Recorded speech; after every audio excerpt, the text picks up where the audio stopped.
Next, I'll be going over the theme section of JB4 Mobile. So to get there, we'll tap on the settings icon, and then we'll tap theme selection.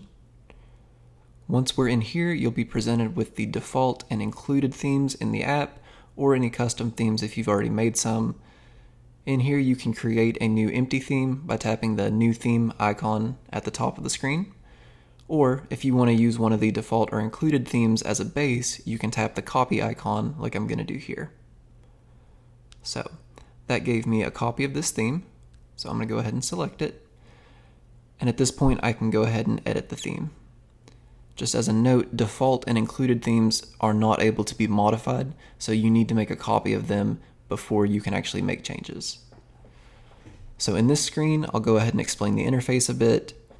Along the bottom, you'll see a tab, and it will show the name of the theme along with what orientation you're in.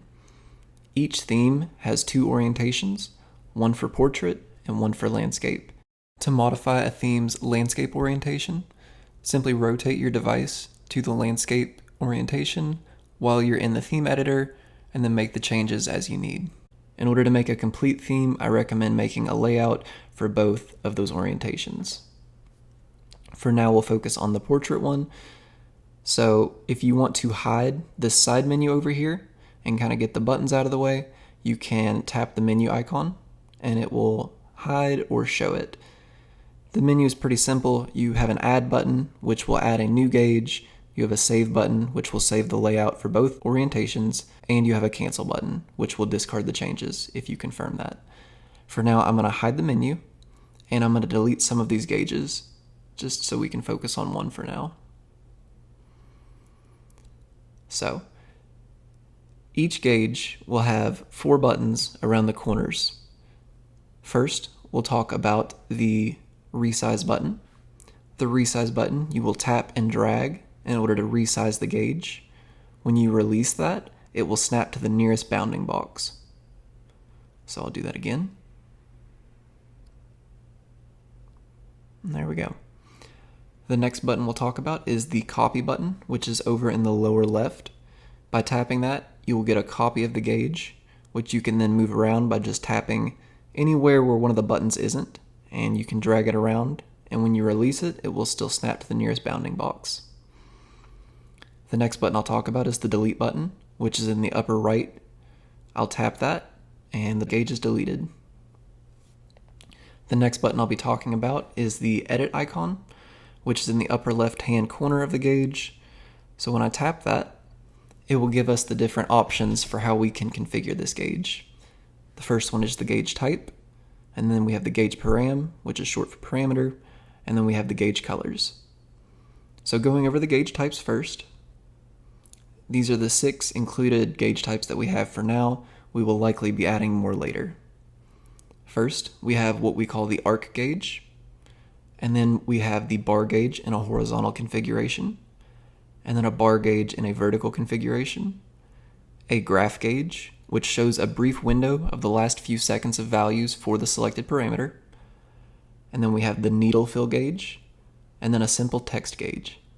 For this example, I'm going to be sticking with the arc gauge. So next, we'll talk about the gauge param, and this is just what parameter from the JB4 that you're wanting the gauge to be monitoring. For this example, I'm going to leave it on RPM. And then finally, we have gauge colors. This section will go over changing the color or colors of your gauge. If you just wanted a single color gauge, you could change the color by tapping the white bordered box with the color in the middle, which will bring up the color selection page. From here, you can use the color wheel to change the color. You can adjust that with the slider. You can select one of the pre-made colors on the bottom, or you can manually change the color with the text box in the upper right hand corner. So if I wanted this to be fully green, we would just type in the hex RGB code for this. So it's going to be nothing on red, full on green, and then nothing on blue. And that gives us green. Now I'll go back. If I simply wanted a single color gauge, I'd be done at this point and I could hit save, but I'm going to show you how to make a multicolored gauge as well. So to add another color, you tap the plus icon, and that will create a new line. Now I'm going to change that color to yellow, and then now I will adjust the slider up to about 70%. The slider indicates what percentage value that color will start being filled. So for the second line, that means it will be yellow from 70% onwards. Now I'll add a third line by clicking the plus icon. I'll change the color to red, and then I'll drag the red slider up to about 90%. And there we go. The gauge is pretty much complete. Now this preview up top and the preview line, they give you an overview of what the different percentages are going to show for different fill values of the gauge. That preview is not what the gauge will look like if it's 100% filled. So the fill of the gauge will be one single color. This just gives you a visualization of when that color will change. I'm going to have a pop-up here on the video showing what the gauge will actually look like at these different fill percentages. Once we're happy with that, we can go ahead and hit save. And now you can see the gauge is updated on the theme page. At this point I'm done. So I'm going to tap the menu icon and hit save. Now you can see that the theme preview is updated and we're finished.